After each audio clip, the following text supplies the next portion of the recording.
Hello students, welcome back to my channel Nivana classes and this is Suvir Vandana Das. और बच्चों, आज के वीडियो सेशन में बात करेंगे क्लास 9th के लिए मोशन चैप्टर के सबसे इंपॉर्टेंट और सबसे लास्ट टॉपिक सर्कुलर मोशंस, और उसके साथ बात करेंगे यूनिफॉर्म सर्कुलर मोशंस। ठीक है।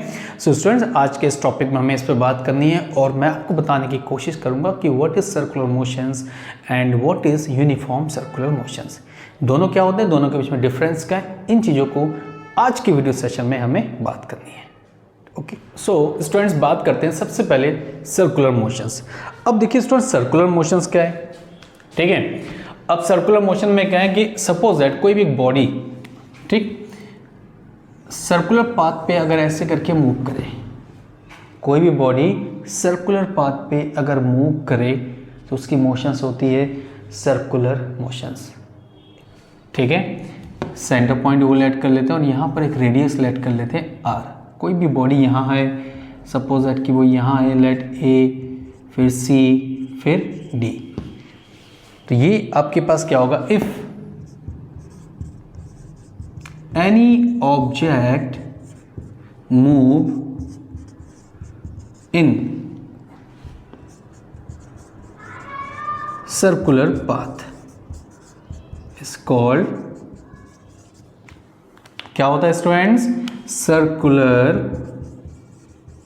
मोशन। कोई भी ऑब्जेक्ट्स अगर सर्कुलर पाथ पे मूव करें, सपोज दैट कि ए से बी, बी से सी, सी से डी, डी से ए, एंड ऐसी मूवमेंट वो करते रहे, सो this is called circular motions. ठीक है, ये तो ओनली सर्कुलर मोशन है कि अगर आप यहाँ से ऐसे करके सर्कुलर मूव करते हैं, ऐसे करके मूव करते हैं, गोल गोल घूमते रहें, तो आप उसे कहते हैं सर्कुलर मोशंस। इसमें रेक्टेंगुलर मोशंस भी हो सकता है कि अगर हम एक रेक्टेंगुलर मोशंस ऐसे करके बताएं, लाइक ए, बी, सी और डी, ऑब्जेक्ट्स ए से बी, बी से सी से डी, तो ये आपका मोशंस क्या हो जाएगा, आपका मोशंस हो जाएगा स्टूडेंट्स रेक्टेंगल मोशंस। ठीक है, ये सर्कुलर मोशन था, तो ये आपकी यहाँ पर बन जाएगी रेक्टेंगुलर मोशंस। ठीक है, इसको अगर थोड़ा सा और मॉडिफाई करें तो अगर आप स्क्वायर में बनाते हैं, A, B, C, D, so this is called students square motions. तो ये आपका बन जाएगा students square motions. It means, तो यहाँ से चीज़ें क्या क्लियर हो रही है, यहाँ से चीज़ें ये क्लियर हो रही है कि जिस टाइप के स्ट्रक्चर होगी, अगर उस टाइप में हम वैसे ही मोशंस को फॉलो करें, वैसे ही मोशंस को हम लोग करते हुए चले जाएं, तो उसी नेम से आपकी मोशंस बनती है। अगर मैं एक सर्कुलर पाथ पे गोल गोल ऐसे घूमूं, किसी ग्राउंड में गोल गोल ऐसे करके घूमने की अगर मैं कोशिश करता हूँ, सो this is called circular motions. In case अगर मैं एक रेक्टेंगल में ऐसे मूव करूँ, ए से बी, बी से सी, सी से डी, डी से like this one, so this is rectangle motions. और एक स्क्वायर में अगर ऐसे करके मूव करता हूँ, सो this is called square motions. तो जिस टाइप की स्ट्रक्चर होगी, जिस टाइप का आपका मोशंस होगा, तो उसी के नेम पर आपकी मोशंस की सिचुएशंस क्रिएट होनी चाहिए और उसी के बेसिस पे आपके मोशंस के नेम होने चाहिए। एग्जैक्टली आपको क्लियर हो रहा होगा कि कौन सी चीज़ें मुझे बतानी है और कौन सी चीज़ें आपको नहीं बतानी है। एक सिंपल वे से मैंने आपको समझाने की कोशिश की कि सर्कुलर मोशंस क्या होता है, कि अगर आप ग्राउंड पे हैं, अगर आप किसी ग्राउंड में चारों गोल गोल अगर घूम रहे हैं, सो दिस इज सर्कुलर मोशंस, उसे हम लोग सर्कुलर मोशंस कहते हैं। चलिए, उसके बाद हम बात करते हैं यूनिफॉर्म सर्कुलर मोशंस के एक्चुअल में what is uniform circular motions और उसकी टाइम पीरियड क्या होती है। अगर एक यूनिफॉर्म सर्कुलर मोशंस है तो उसकी टाइम पीरियड आपके पास क्या होनी चाहिए। ओके, उस पर भी बात करते हैं। और स्टूडेंट्स, रिमेंबर प्लीज़ कि हमारे आज के वीडियो तक बने रहने के लिए आपको हमारे चैनल को सब्सक्राइब जरूर करना पड़ेगा। ठीक है, और वीडियो के लास्ट तक बने रहें ताकि जो आज का मेन टॉपिक है वो भी हम यहाँ पर आपको बता सकें, यूनिफॉर्म सर्कुलर मोशंस। अब यूनिफॉर्म सर्कुलर मोशंस में अगेन सर्कल बना लेते हैं। थोड़ा सा सही नहीं बना, बट जैसा भी हो बन गया little bit. Centre point O और रेडियस स्मॉल आर। ठीक है, सपोज दैट कि जो ऑब्जेक्ट है, ऑब्जेक्ट स्टार्टिंग फ्रॉम ए से एक पॉइंट बी, बी से सी एंड सी से डी। हमने 4 पॉइंट्स यहाँ लेट किया है, ए बी सी और डी।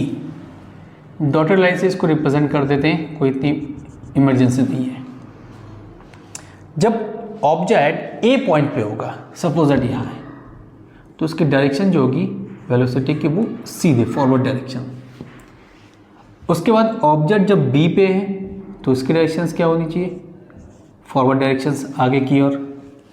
ठीक है, now when object placed at C, तो अब डायरेक्शंस कैसे होनी चाहिए, लाइक दिस। और जब डी पे होगी तो उस पर डायरेक्शंस कैसे होनी चाहिए, like this. So students, you see that the every point in a circular path having different directions of velocity. A पर देखिए डायरेक्शंस फॉरवर्ड डायरेक्शन में, B पर भी फॉरवर्ड है, बट डायरेक्शंस के हिसाब से देखा जाए तो क्या दोनों में डिफरेंस है। C पे डायरेक्शंस V है, D पे डायरेक्शंस V है, दोनों में भी डिफरेंस, यहाँ पे डायरेक्शंस की क्या है, डिफरेंसबिलिटी है। बट क्या है कि सर्कुलर पाथ पे मूव कर रहा है, तो सर्कुलर पाथ यानी सर्कुलर मोशंस। अब यूनिफॉर्म मीन्स यूनिफॉर्म के सबसे मेन इंपॉर्टेंट, तो जनरल सी बात है स्टूडेंट्स, आपको समझ में आ रहा होगा कि in case of uniform motions, ठीक है, speed of an object is same every point.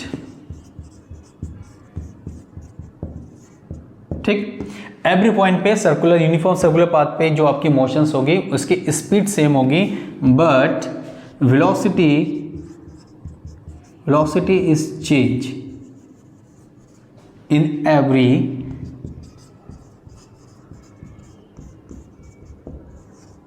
Point.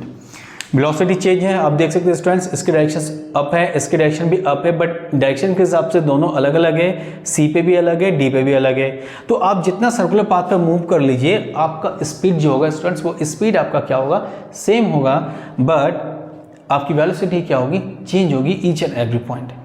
So general सी बात है, डेफिनेशन में क्या बना सकते हैं, when objects moving in a circular path then whose speeds is same but the velocity change in every point, this is called uniform circular motions. तो ये आपके पास होता है यूनिफॉर्म सर्कुलर मोशंस। ठीक है, this is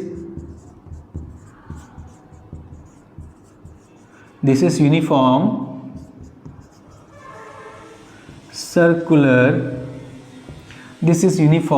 circular motions.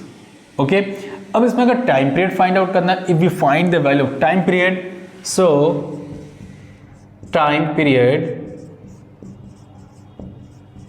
Is equal to, अब time के लिए क्या होगा, time equal to distance upon velocity.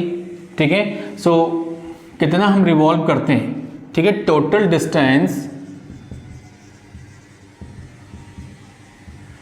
Distance in one revolutions या one circular track divided by speed. अब टोटल डिस्टेंस क्या होगा स्टूडेंट, देखिए टोटल डिस्टेंस में वो सपोज दैट ए से बी, बी से सी, सी से डी, डी से ए, तो वन रिवॉल्यूशन में क्या होगा, इसका सरकमफ्रेंस आ जाएगा, it means 2 pi R upon we.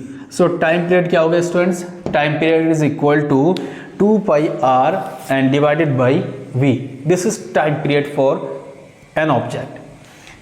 ठीक है, कोई इसमें इतनी परेशानी नहीं होनी चाहिए। और यू नो दैट ऐसा यूनिट जो होती है, ऐसा यूनिट सेकेंड टाइम पीरियड के लिए। इफ केस अगर आप कुछ भी लेते हैं, इसमें कोई भी एक रेडियस ले लो, सपोज दैट कि रेडियस है और मतलब इफ, ठीक है, if r is equal to 5 metre और वेलोसिटी अगर हम लेते हैं 10 metre per second, then time period t is equal to question mark. So time period यहाँ निकालने के लिए आप क्या करें students, t equal to 2 pi r divided by v using this formula. So 2 into pi की वैल्यू 22/7, r की value here 5, putting the value 5 and the value of velocity is 10. So this is 2 से 2 cancel, so 22/7, it means 3.14 second. So time period students कितना हो गया, time period हो गया 3.14 second. तो एक छोटा सा यहाँ पर टॉपिक था और बहुत ही छोटा सा मैंने स्टूडेंट्स यहाँ पे एक आपको न्यूमेरिकल बताने की कोशिश की है।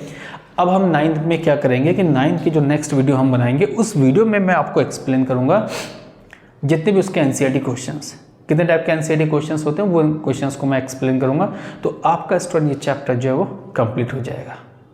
ठीक है, कल फिर मुलाकात होगी एक और नई वीडियो के साथ। और वीडियो को देखने से पहले मैं रिक्वेस्ट करूँगा कि please subscribe to our channel and जितना हो सके please share from your sides more and more. ठीक है, thank you very much, have a nice day.